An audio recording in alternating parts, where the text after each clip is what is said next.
Aujourd'hui, on va parler du SIBO, un problème intestinal qui touche pas mal de personnes. Et pour en parler aujourd'hui, je suis avec Joris de la team BeMove. Salut Joris. Salut Wilfried. Alors Joris, pour ceux qui ne te connaissent pas, est-ce que tu peux te présenter?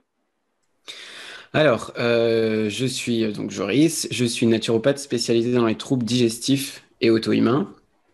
Puis voilà, je me passionne sur le SIBO. Tu es monsieur intestin chez BeMove depuis maintenant plusieurs années. Ça fait combien de temps sur BeMove? Ça va faire 4 ans, il me semble. Voilà, donc on a écrit pas mal d'articles sur le sujet, tu maîtrises vraiment bien l'intestinal. Dès qu'on a une question un peu poussée sur la partie intestinale, Ouais. c'est vers Joris qu'on va. Alors, donc on va parler aujourd'hui du SIBO. C'est un problème, donc, comme j'expliquais en introduction, qui est assez courant. Est-ce que déjà tu peux nous faire une petite présentation, nous dire qu'est-ce que ça veut dire SIBO, donc SIBO, et qu'est-ce que c'est concrètement? Alors SIBO, donc c'est un acronyme, ça veut dire Small Intestinal Bacterial Overgrowth. Donc en français, c'est pullulation bactérienne de l'intestin grêle. Qu'est-ce que c'est en deux mots? C'est qu'il y a trop de bactéries dans l'intestin grêle. À cet endroit, il ne devrait pas y avoir autant de bactéries. Et là, en fait, dans le SIBO, il y en a un peu trop. Et ça cause tout un tas de symptômes dont on va voir par la Parce que suite. pour faire simple, donc, dans le système digestif, donc, on a le côlon, donc, qui est le gros intestin, pour faire simple, dans lequel on a des bactéries, et là c'est normal, puisque Mhm. notamment elles vont participer à la digestion des fibres, etc. etc. Et puis, on a l'intestin grêle, donc, qui est le long intestin juste avant. Et là, on doit avoir un petit peu de bactéries, mais en quantité. Et donc, le C'est problème du exactement ça. SIBO, c'est quand les bactéries du gros intestin remontent vers l'intestin grêle. C'est ça, hein? Bah, c'est un des types, c'est une des façons d'avoir le SIBO, c'est-à-dire qu'il y a une valve entre les deux, une sorte de porte entre l'intestin grêle, le petit intestin et le gros intestin. Et cette porte, parfois, elle est ouverte. Et donc, effectivement, il y a une espèce de migration des bactéries coliques vers l'intestin grêle. Mais c'est pas la seule façon. Il peut y avoir des problèmes au niveau de l'acidité de l'estomac, des problèmes au niveau de la mobilité de l'intestin grêle. Donc, intrinsèquement, dans l'intestin grêle, il y a un problème. En fait, il y a plusieurs façons. Mais c'est vrai que c'est une des façons de développer le SIBO. OK. Donc, on a des bactéries l'intestin grêle, alors que normalement, il n'est pas censé en avoir autant. Quels peuvent être les symptômes qui peuvent indiquer atteint du SIBO? Alors d'ailleurs, juste une parenthèse avant que tu répondes à la question. Ouais. Pour ceux qui ne savent pas, en fait, on a un test sur BeMove qui donc, permet de tester votre santé intestinale.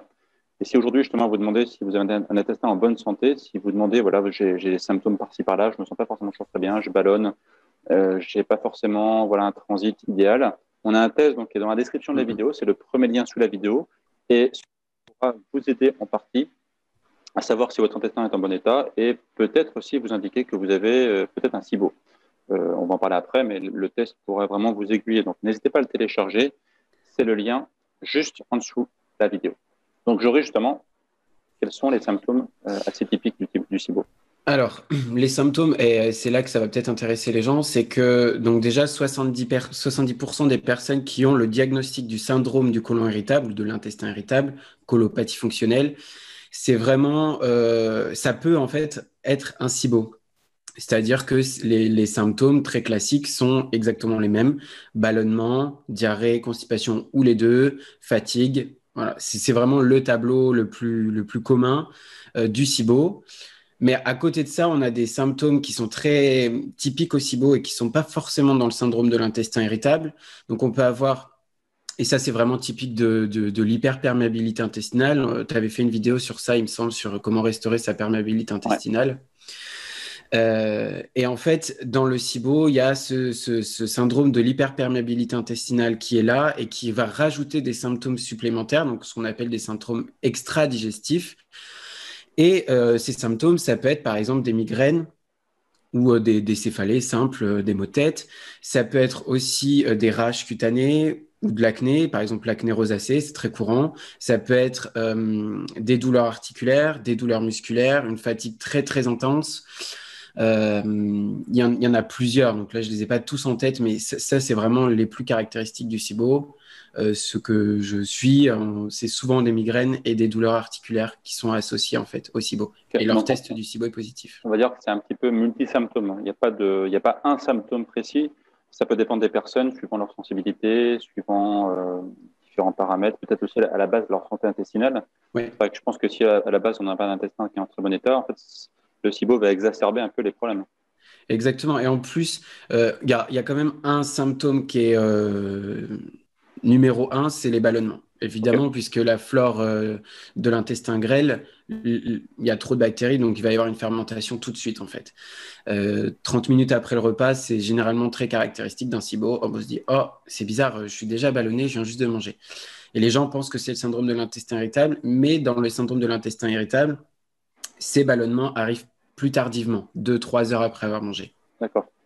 Ok. Donc, c'est quoi les conséquences en fait si jamais on ne fait rien, si on laisse un SIBO s'installer trop longtemps, qu'est-ce qui peut se passer concrètement sur la santé? Parce qu'on sait bien, en fait, j'en parle très souvent sur mes vidéos, que l'intestin, c'est un des piliers essentiels de la santé. Quand l'intestin Mm. va mal, en général, la santé se dégrade très rapidement, et souvent dans les articles que tu écris pour Bmove. Et on imagine qu'avec un intestin grêle qui ne fonctionne pas comme il devrait fonctionner, les conséquences sur la santé en général peuvent être assez conséquentes. Alors, il y en a plusieurs. Il y a certaines personnes qui vont avoir un SIBO, on va dire un SIBO plutôt sympa, c'est-à-dire qu'ils vont avoir des ballonnements, des diarrhées, des constipations, c'est-à-dire sans avoir essayé des solutions, par exemple, traditionnelles ou naturopathiques, ils vont rester avec des symptômes type ballonnement, diarrhée, constipation, et ça va jamais vraiment changer. Ils vont pas avoir forcément de douleur articulaire, ni de maux de tête, ni de migraine, etc.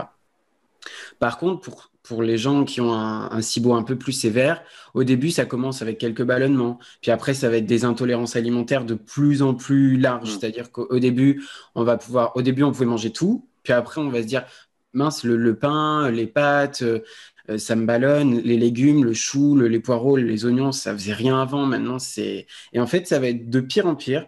C'est-à-dire que ces bactéries qui sont dans l'intestin grêle, donc, à la différence, on ne l'a pas dit tout à l'heure, l'intestin grêle, c'est vraiment l'endroit où on va absorber les nutriments. Donc, là, c'est vraiment l'endroit de la digestion, c'est l'endroit roi de la digestion. Et dans la flore colique, dans le gros intestin, c'est plutôt de la fermentation, de la réabsorption d'eau. Il va y avoir des productions de vitamines, etc., via les bactéries. Mais voilà, il est pas, le côlon n'est pas aussi vital que l'intestin grêle. Et donc, en fait, quand on a trop de bactéries dans l'intestin grêle, donc dans le SIBO, ce qui se passe, c'est que elles vont manger ce qu'on doit manger, en fait. C'est pour ça qu'il y a des ballonnements, c'est-à-dire qu'elles vont prendre les nutriments, elles vont les manger, elles vont les digérer, elles vont produire des gaz, donc de l'hydrogène ou du méthane ou du sulfure d'hydrogène. Il y a Et plusieurs les choses. gaz, du coup, ça prend de la place dans l'intestin. Et c'est là justement qu'on va voir ce fameux ballonnement. C'est un Voilà. confort digestif qui est assez typique. Voilà. Et donc, pour répondre à ta question de façon très pratique, qu'est-ce qu'on risque à long terme? Euh, On ne sait pas exactement vraiment, il y a des pistes. Donc, il peut y avoir une augmentation du risque de développer des maladies auto-immunes puisque ces bactéries qui sont là vont entraîner une hyperperméabilité intestinale. Donc, c'est-à-dire l'intestin, il s'ouvre en fait. Ouais. Des bactéries ou des virus ou tout ce qu'il y a dans la flore intestinale vont essayer de rentrer à travers le système intestinal, puis ça va être confronté au système immunitaire, il va y avoir une exacerbation du système immunitaire, et puis après, c'est parti, quoi. Il suffit qu'il y ait une petite réaction croisée, un problème génétique qui fasse que on est prédisposé à certaines maladies auto-immunes, et bam, ça commence comme ça. Mais Alors, objectivement, scientifiquement, on n'a pas encore de preuves très précises. C'est une hypothèse. parenthèse, parce que c'est extrêmement intéressant ce que tu disais. Pour ceux qui ne connaissent pas la perméabilité intestinale, c'est quand on va avoir les cellules de l'intestin qui vont s'ouvrir, entre guillemets, et qui vont laisser passer des choses qui ne devraient pas passer, en fait. Et quand on a des choses qui passent à travers la paroi intestinale, en général, le système immunitaire va réagir, parce que c'est pas normal, il y a des substances qui traversent l'intestin, c'est pas normal. Du coup, le rôle du système immunitaire, ça va être d'attaquer, entre guillemets, ces molécules qui traversent l'intestin. Et le problème, c'est quand ces molécules qui traversent l'intestin ressemblent à des molécules du corps humain, eh ben, on peut déclencher une maladie auto-immune. Et l'exemple le plus typique de la maladie auto-immune, c'est l'allergie. Comme je disais tout à l'heure, effectivement, l'allergie, c'est tout simplement en fait, votre système qui s'attaque à certaines parties de votre corps. Et au final, eh ben, on peut avoir, comme tu disais aussi très bien, des allergies croisées, c'est-à-dire que certaines molécules qui ressemblent à d'autres molécules peuvent emmener en fait, des allergies comme ça qui s'additionnent au fur et à mesure. Et c'est pour ça que certaines personnes peuvent être de plus en plus allergiques en fait aussi. Donc au final, c'est clair que ça peut être un vrai système vicieux qui s'installe. Et un problème à la base qui était simple, on va dire, un petit problème minime, sur l'intestin, ça peut prendre des grandeurs absolument énormes, quoi. Ok, donc voilà, ça c'était une petite parenthèse pour bien expliquer pour ceux qui ne connaissaient pas l'intestin irritable. Autre problème qui peut arriver éventuellement, donc tu parlais aussi de peau, ça peut être intéressant parce que souvent, en fait, les gens ne voient pas forcément le rapport entre problème intestinal et problème de peau. On peut en faire un petit aparté rapide. C'est hyper intéressant parce que souvent, en fait, comme je disais, on ne voit pas le rapport, en fait, quoi. Est-ce que tu peux nous en dire deux mots? En fait, ça s'explique exactement comme tu viens de dire. En fait, il faut comprendre imaginez dans votre tête que votre intestin, en réalité, c'est l'extérieur. On appelle ça la lumière digestive, c'est-à-dire qu'on a un tube, mais c'est l'extérieur, c'est le monde extérieur qui rentre dans notre corps, mais il n'est pas directement dans notre corps, c'est-à-dire qu'il n'est pas derrière ma peau, par exemple. Les cellules intestinales, c'est comme des portes qui sont fermées et qui s'ouvrent de temps en temps pour avoir certains nutriments, vitamines, minéraux, etc. Quand il y a un problème, donc dans le SIBO, la porte elle s'ouvre par exemple, et donc pour le problème de peau, ce qui se passe, c'est que certaines bactéries, donc il y a deux grands types de bactéries, les bactéries à gram négatifs et les bactéries à gram positifs. On va pas rentrer dans les détails, mais certaines de ces bactéries ont une peau, c'est-à-dire que leurs membranes autour d'elles, comme nous on a une peau tout autour de nous, elles sont extrêmement inflammatoires. Et ces fragments de peau de bactéries vont rentrer dans la circulation sanguine via l'intestin perméable, ces espèces de portes, et vont se nicher un peu partout. Donc, si ça va, par exemple, dans les articulations, on va avoir une inflammation au niveau de l'articulation. Si ça va au niveau de la peau, ça va arriver comme ça peut faire de l'eczéma, ça peut faire de l'acné, ça peut faire du psoriasis, etc. Là, on a des études très précises qui montrent que quand on a le SIBO, on peut développer l'acné rosacée. Et quand on soigne le SIBO, 83% des personnes qui ont une acné rosacée, les symptômes diminuent considérablement. Donc, c'est vraiment un lien entre les deux, quoi. Ok, super intéressant tout ça. Et donc, effectivement, là, on a pris l'exemple de la peau, mais il y a plein de choses qui peuvent se passer aussi dans le corps, comme tu dis très bien. Voilà, c'est un peu le problème du SIBO, c'est qu'il n'y a pas un symptôme, il y en a plusieurs, et dans tous les cas, on va devoir toujours penser à l'intestin quand on a un problème de santé comme ça. Ouais.